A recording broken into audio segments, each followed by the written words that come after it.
Olá, pessoal. Eu estou conversando assim porque meu microfone está um pouquinho ruim, mas vamos lá, deixa eu só compartilhar a tela. Vamos lá. Bom, pessoal, deixa eu primeiro me apresentar. Eu sou a Francine, eu sou engenheira civil geotécnica, sou especialista em segurança de barragens e sou mestre em tecnologia, ambiente e sociedade. Eu tenho outras especialidades também, mas mais voltadas para a área de mineração, essas são as que eu considero mais importantes. E eu estou aqui hoje para a gente bater um papo a respeito da liquefação em barragens de rejeito. Por que que eu estou falando em bater um papo? Eu sei que a gente não vai poder ter essa troca agora, ao vivo aqui, né? Mas eu quero deixar espaço, dar abertura para os meus colegas, para que eles possam fazer, né, seus comentários e também para os professores darem os seus feedbacks. E por que bate-papo, né, também, que eu estou falando?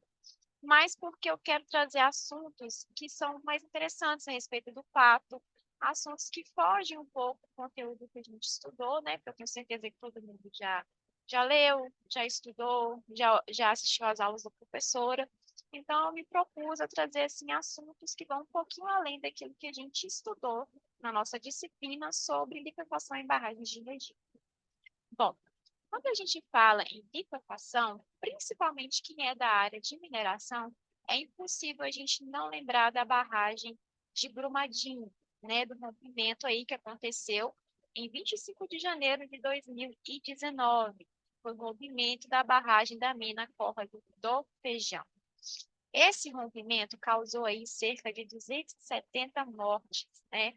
Alguns sites trazem 270, outros 272, mas como tinha, acho que, se eu não me engano, duas mulheres grávidas, o certo mesmo é a gente falar 272 mortes, né? E foi considerado aí o maior acidente de trabalho no Brasil em relação a perdas de vidas humanas, e foi o segundo maior desastre industrial do século. E por que que eu estou falando, né, desse rompimento em si? Porque lá o CIMI, que é o Centro Internacional de Métodos Numéricos de Engenharia, ao elaborar o seu relatório, ele apontou a liquefação como sendo a principal causa de rompimento dessa barragem. O mais triste é que em Minas Gerais, a gente já tinha presenciado dois outros grandes rompimentos. Um que aconteceu em 2015 em Mariana, que causou 19 mortes, que foi o rompimento da barragem do Fundão, e outro em 2014, que aconteceu em Itabirito, causando aí cerca de 3 mortes, tá? E só para fazer uma contestação, o método que essas barragens elas foram construídas foram todos os métodos de alteamento montante, que eu vou falar um pouquinho mais depois a respeito do assunto para vocês. Tá, mas o que, que é a liquefação? Aqui eu trouxe um conceito que eu retirei da nossa apostila mesmo, que eu achei um conceito bastante prático e fácil da gente entender.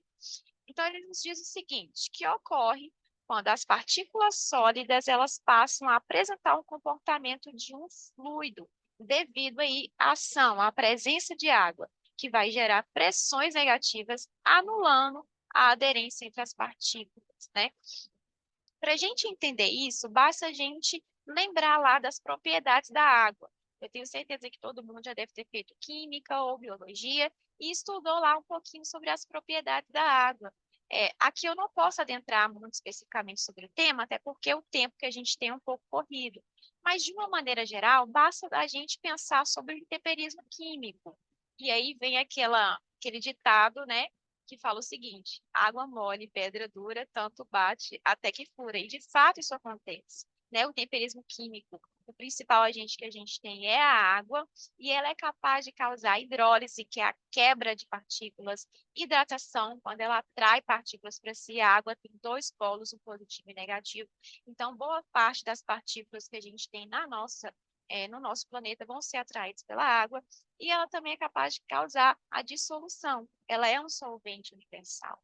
Então, tudo isso contribui para que a água, uma vez presente em um determinado ambiente, ela anule a aderência das partículas daquele local.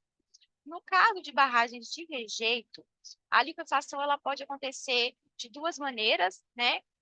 Que é no rejeito ou no dique, e ela pode ser provocada aí pelos excessos de chuva, pelo excesso de carga, que eu vou falar mais posteriormente para vocês, por abalos sísmicos e também por falhas aí nos sistemas de drenagem ou fio, tá? Mas como que ocorre a liquefação? Aqui eu gostaria de destacar alguns pontos, né? O primeiro deles é que a liquefação ele é um processo que ela vai ser mais comum aí em barragens que são construídas pelo método de alteamento a montante. Então, a gente sabe que as barragens, elas têm, no caso de barragens de rejeito, tem basicamente três tipos de métodos construtivos, que é a montante, a jusante e a de linha de centro, né? Os alteamentos. E a liquefação em si vai ser mais comum no método construtivo de alteamento a montante. Só que esse método, gente, ele já é um método que está proibido.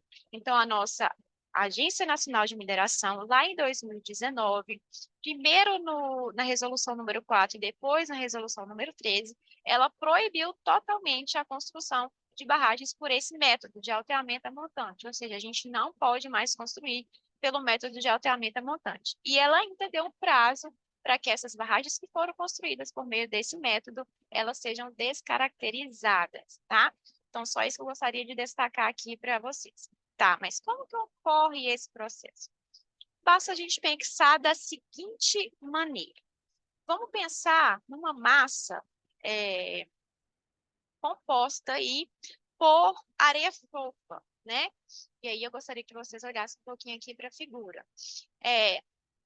O rejeito, ele é composto por solo e também por água. O solo, ele tem dentro dele partículas de outras substâncias, como, por exemplo, minerais, e também espaços vazios.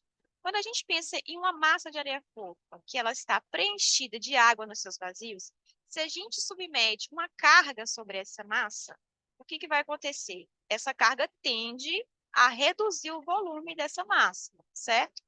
E esse volume só poderá ser reduzido se a gente tiver a expulsão da água, ou seja, se a água sair. Mas se a gente está ali numa superfície onde a permeabilidade é muito baixa, a carga que eu aplicar for de maneira instantânea e a água não puder sair, a carga aplicada vai ser transferida diretamente para a água. E aí, nesse momento, a água vai ganhar uma fluência e o atrito entre as partículas não vai conseguir segurar ela. Por isso que a gente tem aí o rompimento, tá? Dentro aí das partículas, o que, que vai acontecer, né? Quando a gente está no processo de liquefação, a posição relativa dos grãos, ela está em constante mudança, de forma aí que é mantida a existência mínima, né? Como a gente pode ver aqui na figura. Durante a aplicação de uma carga, de um carregamento, a poropressão ela vai aumentar. E aí ela vai atingir um valor que vai ser igual à tensão de confinamento inicial. E a tensão que está dentro dos grãos, que é a tensão intergranular, ela vai ser reduzida a zero. E por isso o material vai então se comportar como um líquido viscoso, né? Então, basicamente, é assim que acontece esse processo de liquefação. E como que a gente faz para evitar que a liquefação ela aconteça? Primeiramente, a gente precisa projetar a nossa barragem de maneira correta. Eu quis destacar esse ponto aqui como primeiro, porque se a gente não tiver erros de projeto, é muito difícil que a liquefação ela vai acontecer. Então, eu preciso fazer os estudos corretos, estudos de chuvas intensas, cálculos de chuva de retorno, período de retorno, né? Eu preciso dimensionar os meus drenos e os meus filtros da maneira correta. Se tudo isso for obedecido, né, dificilmente a gente vai ter aí um rompimento por meio de liquefação. Outra coisa importante é a gente manter aí o monitoramento e fiscalização adequada à estrutura, porque a gente tem lá nas nossas inspeções de segurança, né, as metodologias que vão ser seguidas, o que a gente precisa constar no nosso relatório de segurança, tudo isso já foi estipulado por lei, e a gente tem manuais também para nos orientar sobre esses tipos de atividades. Se a gente seguir na risca, porque a barragem ela não se rompe de uma vez, de uma hora para outra, gente, ela sempre vai dar ali alguns sinais. Se a gente estiver atento a esses sinais e aplicar medidas corretivas, dificilmente esse processo vai acontecer. Outro fato importante da gente destacar é que a densidade dos nossos rejeitos, ele deve ser maior que a densidade crítica, né? E a gente precisa, né, obviamente, realizar a drenagem de forma efetiva aí para impedir que exista essa saturação na nossa barragem de rejeitos. Aqui eu trouxe o seguinte, gente. Não vou poder adentrar muito dentro do tema, porque o tempo está bem corrido. Mas, basicamente, a gente tem vários manuais a respeito de segurança de barragens, né, que foram estipulados por lei. A ANA elaborou esses materiais, né, esses guias, essas orientações. E a gente tem um manual que é do volume 2, que ele trata para a gente sobre os formulários de inspeção de segurança de barragem. E no anexo, se eu não me engano, o anexo 2 ou o anexo 3, ele traz para a gente uma série de anomalias, né, comuns que acontecem em barragens de terra, em barragens de concreto, e quais são as medidas corretivas que a gente aplica. Então, por exemplo, no caso de uma barragem de terra, se eu estou observando uma mudança acentuada na vegetação, isso já me indica que essa área pode estar próxima da saturação ou está saturada. Né? Se eu tenho aí uma fuga de água localizada em um determinado ponto, né? Se eu tenho uma área molhada em uma faixa horizontal. Então, lá apresentam, esses aí são só três que eu citei, mas lá apresenta vários. E as medidas que a gente precisa aplicar. Porque, como eu falei, se a gente estiver atento aos sinais que a barragem dá antes de se romper, a gente consegue impedir que esse movimento aconteça. Aqui eu trouxe aqui as referências. Bom, pessoal, é isso. Espero que vocês tenham gostado e até a próxima. Tchau!